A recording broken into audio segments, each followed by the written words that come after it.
Kìa.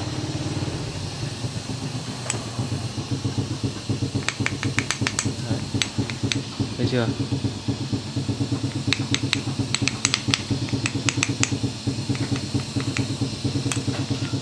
Ui, chụt. Mình quay đi quay lại.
McDonald.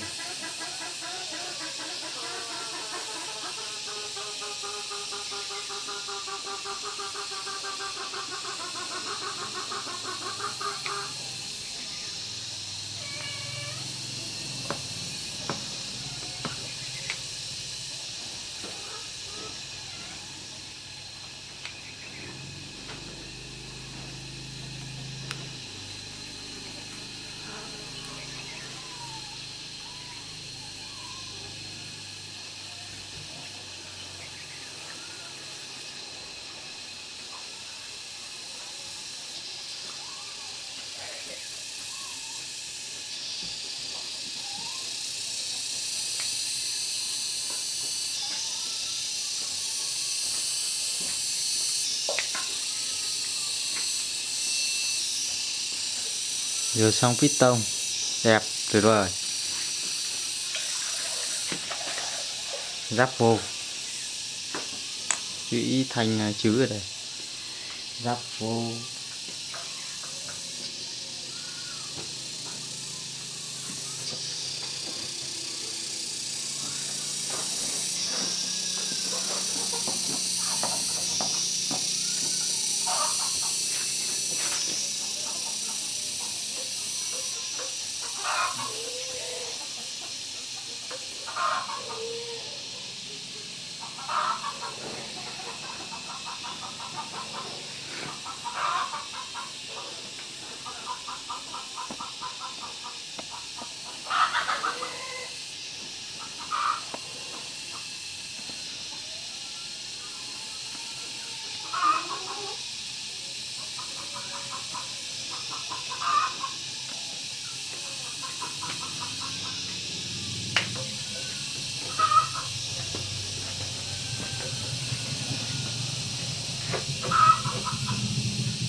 Kẹp piston.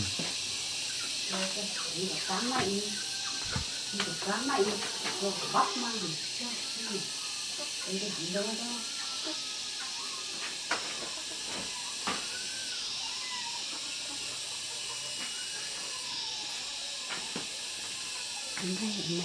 có vẻ nên được nấu cơm đang phải xạo mình hết phần hết tổ phó lắm hết bà hành cái cân của có nó đi ngoài solo ỏ này bà hành là hết được chuyện gió còn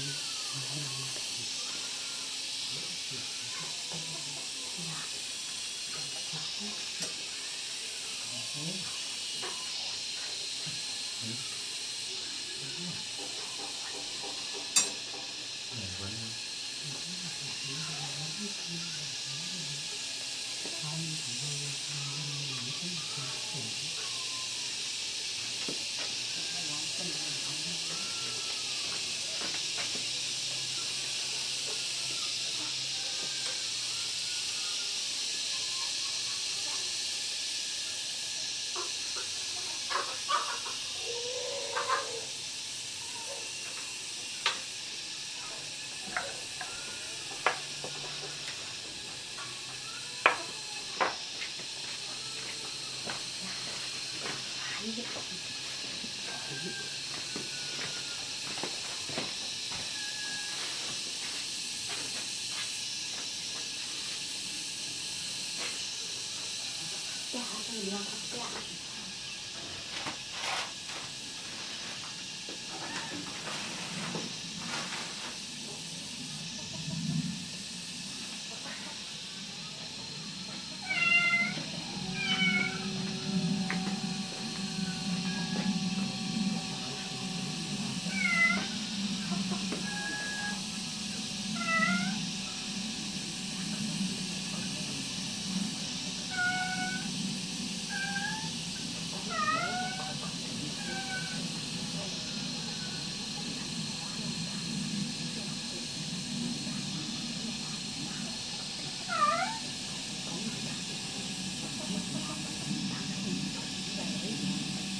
này cũng yên nhé cả này sang sáu mấy nhá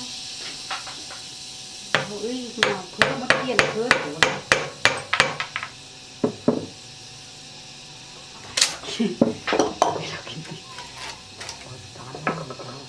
cắt thôi quá thương cái tăng bằng phổ thông lâu áo rồi cũng lên sản xuất hoàn toàn là tâm những cái gì còn thì chẳng phải những cái gì tỏ ra nó thân thời đang tiếng Việt mà đương nhiên là cái tên để cho những phổ thông những bằng phổ thông mà áo